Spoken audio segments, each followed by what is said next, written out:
কোথায় কোথায় আমাদের ভুল আছে জানেন? কত ভুল শুধরে নেওয়া যাবে বলো? কত রকম ভুল আমাদের হয়। আমরা দোকানে গিয়ে বিশ্বাস করি আমাদেরকে একটা খাদ্য বানিয়ে দিন, তো একটা খাদ্য বানিয়ে দিন, আমাদেরকে একটা মিক্সিং সার বানিয়ে দিন। আপনি একবার চিন্তা করেছেন কি আপনার দোকানদার সেই গাছটা দেখেছে কি তার খাদ্যটা কি দিতে হবে? আমরা এই যে ছোট ছোট ভুলগুলো জন্য কিন্তু আমাদের গাছগুলোকে হারিয়ে ফেলি। বন্ধুরা নমস্কার, পুষ্পশ্রী নার্সারি কলাঘাট, আমি কমল। আর আজকে গাছকে ভালো রাখার জন্য এইরকম কয়েকটা কথা কিন্তু আমরা অবশ্যই জানব। দেখুন, আমরা যে মিক্সড খাদ্যগুলো বানাই কি হয়, নিজেদের মতো করে এর একটু ওর একটু তার একটু এরকম দিয়ে দিই। এতে কি হয়, আমাদের গাছের ক্ষতি হয় না? বেশ ক্ষতি হয়। আপনি নিজে গাছে দিচ্ছেন, নিজের গাছে আপনি নিজেই তো বুঝতে পারছেন। খাদ্য দিচ্ছেন, গাছে হুট করে একটি মারা গেল, তো খাদ্য দিচ্ছেন সেই তার যে প্রসেস সেটা তো আপনি কম বেশি মেনেই চলছেন, তাই না? তাহলে আমাদেরকে এই সকল খাদ্যগুলো যে কিভাবে দিলে আমাদের গাছকে ভালো রাখতে পারবো, আর সেটাই নিয়ে কিন্তু আমি আপনার সঙ্গে শেয়ার করব। বন্ধুরা, আমার ফোন নাম্বারটা 9609456194।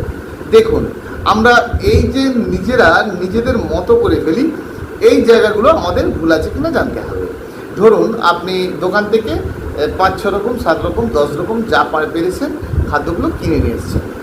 তো দেখা গেছে যখন আপনি খাদ্যগুলো কিনে নিয়ে এসছেন, কী বলছেন দোকানে গিয়ে, বা আপনি নিজে কিছু বললেনই না, তাহলে যদি বলেন যে দোকানদার আপনাকে কীরকম দিচ্ছে সেটা আপনাকে জানতে হবে। সে দিল কি, আপনাকে ডিএপি দিল, 10-26-26 দিল, ইউরিয়া দিল, এমন করে একক আইটেমকে বাড়িয়ে ফেলছে। আর সেগুলো কিন্তু করা যাবে না। এতে কি হয়, দেখা যাচ্ছে আপনার গাছের ক্ষেত্রে এটা কিন্তু লাগবে না। আর সেটাই কিন্তু আমাদের বেশিরভাগ হয় কি হয়, গাছ ডিপ গ্রিন হয়ে গাছ মোটা সোটা হয়ে লম্বা চড়া হয়ে যাচ্ছে, বড় সড়ো হয়ে যাচ্ছে, গাছের পাতা মোটা হয়ে যাচ্ছে। মূল কথা হচ্ছে ডোগাগুলো বোগা মেরে যাচ্ছে। অর্থাৎ ডোগার দিকে গিয়ে, বিশেষ করে আপনারা দেখেছেন সিজন ফ্লাওয়ার গাছের ক্ষেত্রে, চন্দ্রমল্লিকার গাছে দেখেছেন যে গাছের যে ডোগা মোটা হয়ে যাচ্ছে। আর এর জন্য আমাদেরকে সবসময় এই খেয়ালটা রাখতে হবে যে আমরা খাদ্য কিনে নিয়ে এলেও সেটা কিন্তু একসঙ্গে মেখে ফেলবো না। আমরা এই ভুলটা কিন্তু অনেকেই করে ফেলবো।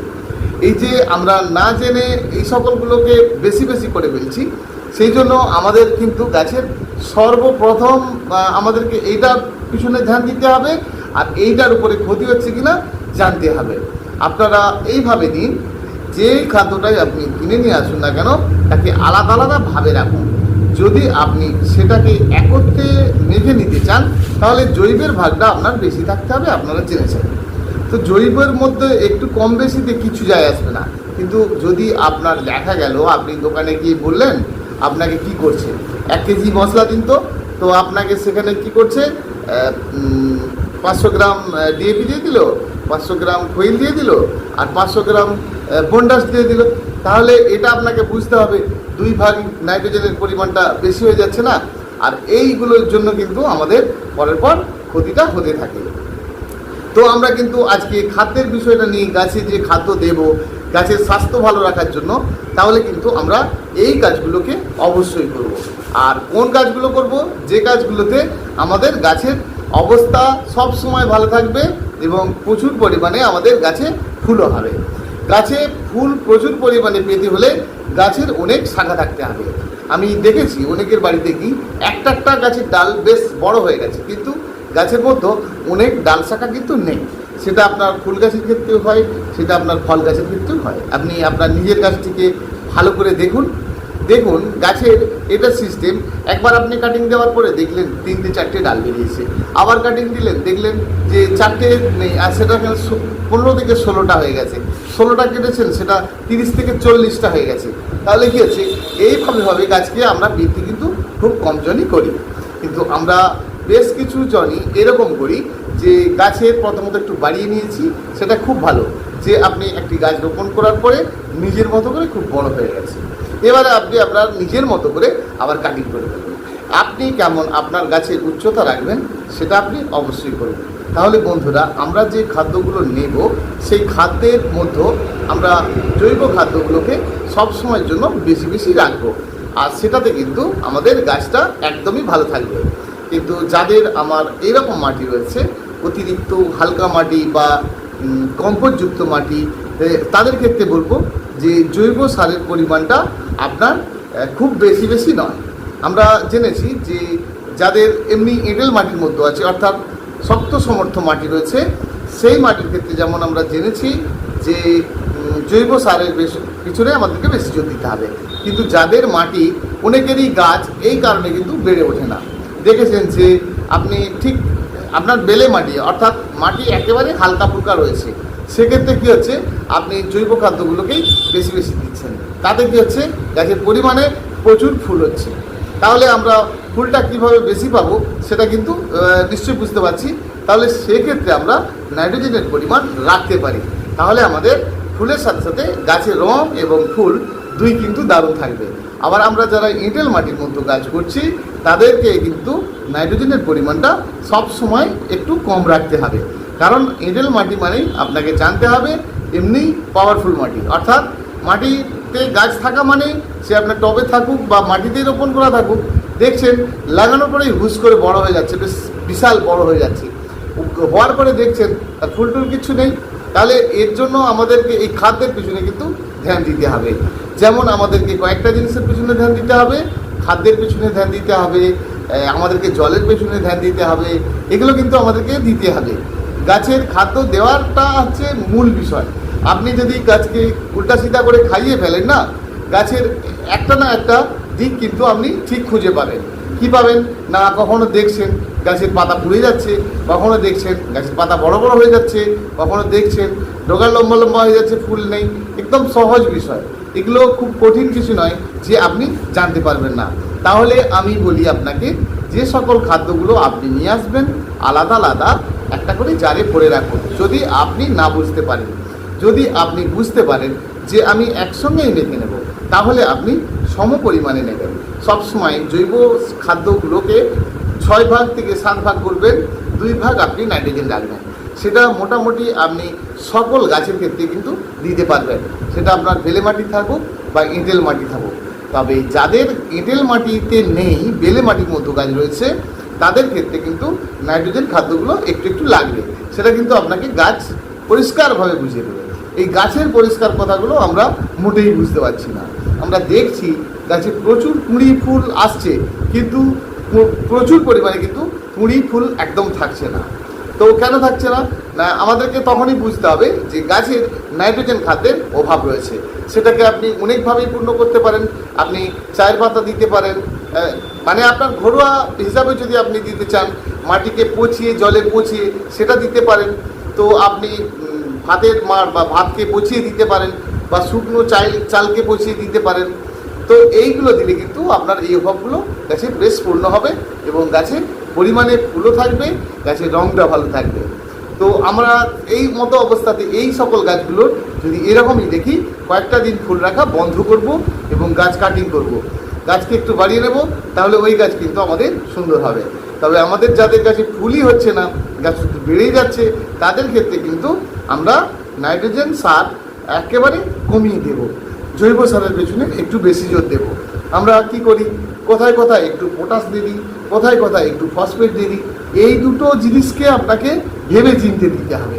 আপনি দেখতে পাচ্ছেন যে আপনার গাছ খুব তরতাজা, একেবারে পাতা পাতলা হয়ে যাচ্ছে, বড় হয়ে যাচ্ছে, গাছের লম্বা ডাল হয়ে যাচ্ছে, কিন্তু ফুলের দেখা মোটেই হচ্ছে না।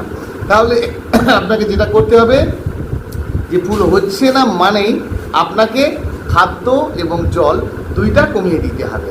তাহলে কিন্তু আপনি ওই সকল গাছে প্রচুর ফুল পেয়ে যাবেন।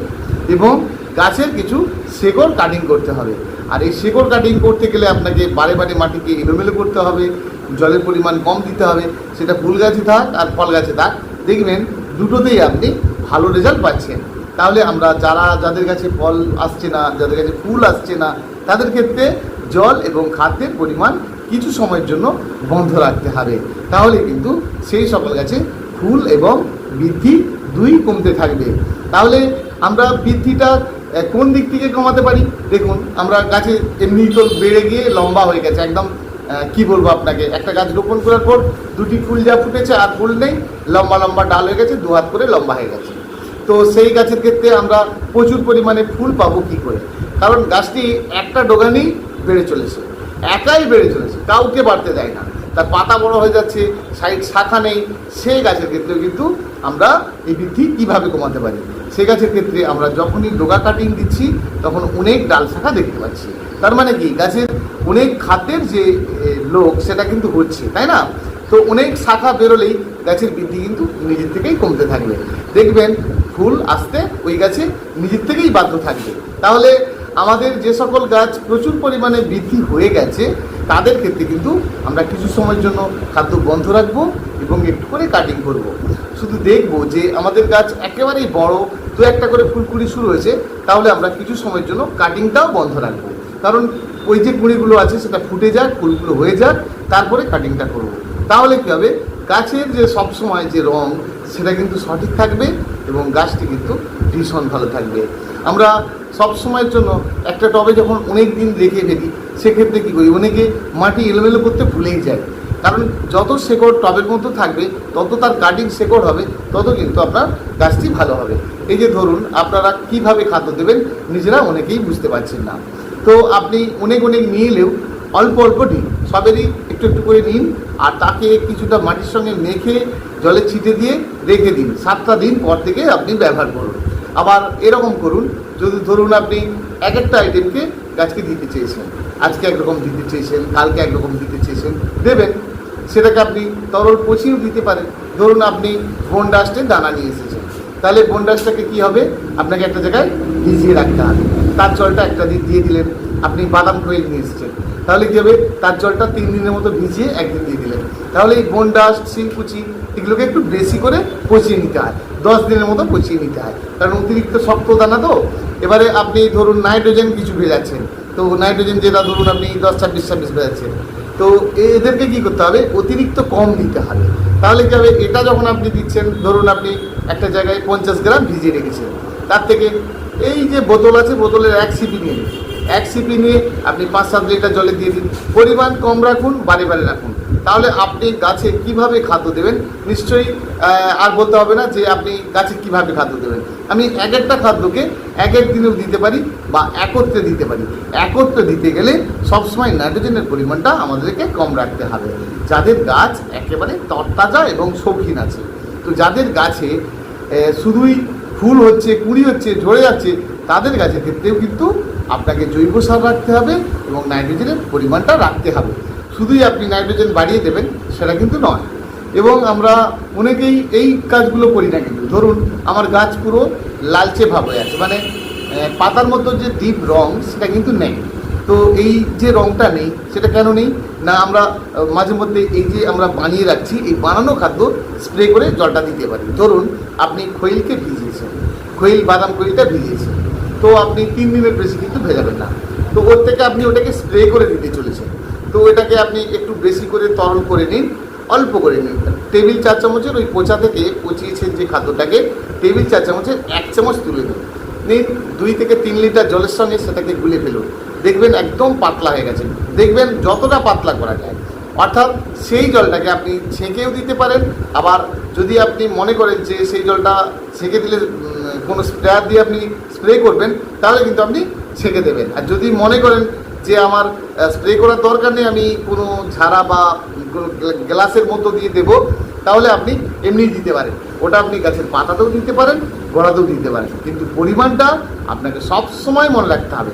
মোটামুটি 3 থেকে 5 লিটার জল দিতে হবে, তার সঙ্গে টেবিল 4 চামচের 1 চামচ ওই পচা যে খাদ্যটা বানিয়েছেন ওটা দিলেন। তাহলে এটা একদিন আপনি দিলেন, একদিন আপনি অন্য কিছু দিলেন, শিংকুচি পচানো রয়েছে তার সেই জলটা অল্প করে একটু তুলে নিলেন, নিজের মতো করে নিয়ে দেখুন, ভালো কাজ পাবেন। তো বন্ধুরা, আমরা এইভাবে যদি গাছগুলো করতে থাকি, আমাদের গাছের রং কিন্তু এক কথায় ভালো থাকবে এবং খুব সুন্দর থাকবে, প্রতিটি গাছে ফুলে ফুলে ভরে উঠবে। আমরা ওষুধ দেবো মাঝে মাঝে, যে কোনো কীটনাশক সপ্তাহে 10 দিন ছাড়া ভালো থাকা অবস্থাতেই দেবো। খাদ্য দেবো, গাছের রং ভালো আছে, খাদ্য বন্ধ রাখবো, দেখবো সব কিন্তু একদম ঠিক আছে। গ্রীষ্মকালে ফাঙ্গিসাইড আপনার বেশি কোনো প্রয়োজন নেই। গ্রীষ্মকালে মাটি ফাঙ্গিসাইডটা কখন লাগবে, যে আপনার মাটির অবস্থাটা আপনি অনেক দিন এলোমেলো করেন না। ফাঙ্গিসাইড আপনার কিসের জন্য লাগবে, আপনি যদি মাটিতে দীর্ঘকাল না এলোমেলো করেন তাহলে আপনার ফাঙ্গিসাইড লাগবে। যদি মনে করেন যে গাছ চুপ করে বসে রয়েছে, ভালো করে আপনি এলোমেলো করে 4-6টা রৌদ্র খাওয়ান, তো 5 থেকে 6টা দিন আপনি ভালো করে রৌদ্র খাওয়ান, মাটিটাকে শুকনো করুন, তারপরে আপনি জলটা দিন। তো দেখবেন আপনার মাটির মধ্যে যে সকল ড্যামগুলো রয়েছে ক্লিয়ার হয়ে গেছে আর আপনার গাছ কিন্তু ভালো হয়ে গেছে। তারপরেও যদি আপনার প্রয়োজন হয় তাহলে আপনি 2 লিটার জলে 1 চিমটি দেবেন, সেই জলটা আপনি গাছে স্নান করাবেন। আবার যদি আপনি মনে করেন যে গাছের গোড়াতে দেবেন তাহলে আপনি 1 লিটার জলে 2 গ্রাম দেবেন, সেটা দিয়ে আপনি গাছের গোড়াতে দেবেন, আপনার গাছটি ভালো থাকবে। বন্ধুরা দেখা হচ্ছে পরের ভিডিওতে, ভীষণ ভালো থাকবেন সকল বন্ধুরা।